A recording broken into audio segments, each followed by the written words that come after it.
irmãos e amigos, é com imensa alegria que estamos aqui mais uma vez para darmos continuidade ao estudo do livro Os Mensageiros, da coleção de André Luiz, psicografado por Francisco Cândido Xavier. Hoje nós vamos falar do capítulo 21, Os Dementados. Esse capítulo é muito interessante, que ele conta o caso de 3 espíritos que já desencarnaram, todos 3 extremamente materialistas.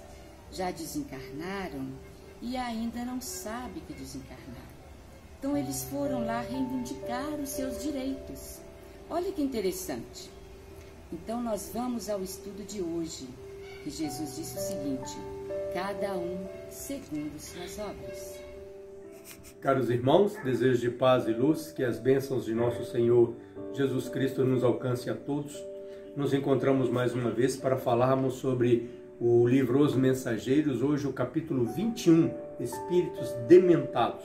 Nós vamos aproveitar as instruções, os conhecimentos que André Luiz nos traz nesse capítulo para falar sobre um tema que é relativamente recorrente na espiritualidade, que é as fixações mentais que cada um de nós carregamos. No livro, no capítulo 21, nós vamos encontrar o grupo espiritual, André Luiz, Vicente Aniceto, junto com Alfredo Ismalha, encaminhando para um dos pavilhões de atendimento aos espíritos necessitados que lá estavam. Ao adentrar, André percebe que são almas, que são espíritos, que trazem olhares esgazeados, falas desconexas, e Alfredo explica. Eles estão numa condição ainda de demência mental, mas já estão muito melhores porque já conseguem se locomover e conseguem de alguma maneira se comunicarem, dando-nos a entender de que eles antes passaram por um período relativamente longo até de inércia. Pois bem, um primeiro cavalheiro procura Alfredo e diz: Alfredo, eu preciso da minha resposta sobre a petição que eu fiz ao imperador. E Alfredo responde a ele normalmente, educadamente, como se ele estivesse coberto de razão. Ele levanta uma questão relativa à herança de família, dizendo que ele tinha mais direito que os outros e que alguém estava tramando contra ele para surrupiar a parte dele da herança.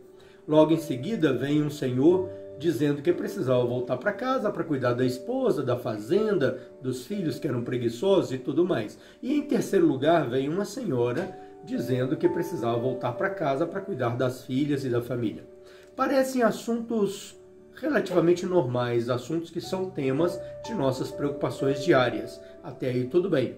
Porém, Alfredo explica o seguinte: o primeiro cavalheiro, ele não estava preocupado com uma partilha da herança de uma maneira igualitária e correta. Ele queria passar a perna nos seus parentes para ficar com o maior quinhão. O segundo, que gostaria de voltar para a fazenda, era um tirano feudal, uma pessoa complexa. Era um senhor de escravos que exercia uma influência bastante complexa e danosa, tanto sobre os seus escravos, quanto sobre sua família também. A senhora que dizia que queria voltar porque o marido era complexo e ela queria proteger as filhas, na verdade ela estava planejando o assassinato do marido na época ou na véspera da desencarnação dela. Então a gente percebe que são almas que não são comuns, são almas mais complexas. Porém, é importante nós salientarmos que todos eles se referiam ao período do Império, todos eles se referiam ao período da escravidão ou do imperador. Isso dá-nos a entender que já teriam se passado muitas décadas, quiçá até alguns séculos, porque o livro foi escrito mais ou menos em 1940, pouco depois de 1940. Estas pessoas, e aí voltamos ao tema central de hoje, estas pessoas traziam na mente os temas mais importantes e recorrentes de suas vidas, e aqueles temas, aqueles assuntos fixaram-se de uma maneira indelével em suas mentes, que venceram o choque da desencarnação e provavelmente terão dificuldade na sua próxima encarnação também, porque resquícios dessas memórias tendem também a vencer o choque da próxima reencarnação e demorar algum tempo dentro dessas personalidades. Estes fatos, o fato de eles terem desencarnado, voltarem ao mundo espiritual, terem ficado inertes, adormecidos durante um longo tempo, depois volta à memória de 50, 100, 200 anos atrás, é a caracterização da fixação mental. Eles estavam muito preocupados, eles estavam vivendo intensamente aquele assunto. A espiritualidade explica para nós que todos nós trazemos desejos centrais. Todos nós trazemos temas principais que ocupam a nossa mente, que ocupam o nosso sentimento de uma maneira mais constante. Para alguns de nós é a vaidade, para outros a lascívia, para outros as questões dos bens, a materialidade, para outros o apego desmesurado à família.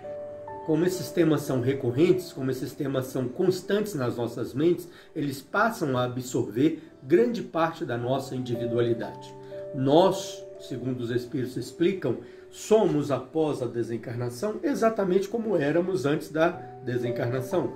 Nosso sentimento, tendências, méritos e deméritos não mudam, não se transformam imediatamente pelo processo simples da desencarnação.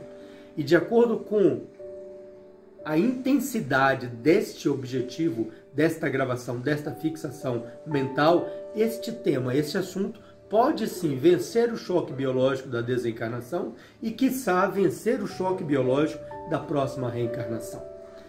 Nós lembramos agora daquele filósofo pensador que diz assim: nós não somos homens numa experiência espiritual, nós somos espíritos numa experiência carnal. Então é importante, sim, família, emprego, bens, patrimônio, a nossa intimidade, todos esses aspectos são importantes, mas nós precisamos compreender que são aspectos que circundam a nossa vida como ferramentas, como pontos, como meios de trabalho, de manifestação nossa para nosso crescimento e iluminação espiritual, não para fixação e para apego demasiado à matéria e às sensações físicas. Meus irmãos, desejo de paz e luz são algumas observações sobre o capítulo 21, pedindo, sugerindo a vocês principalmente que leiam, tenham a boa vontade de procurar o livro e conhecer. Não é isso? Que Deus nos abençoe a todos e sigamos em paz. Queremos agradecer primeiramente a Deus, agradecer a Jesus, aos amigos espirituais que sustentam o nosso trabalho e agradecer também a todos vocês pelo carinho e pela atenção a nós dispensados. Que Jesus nos abençoe e até uma próxima, se Deus quiser.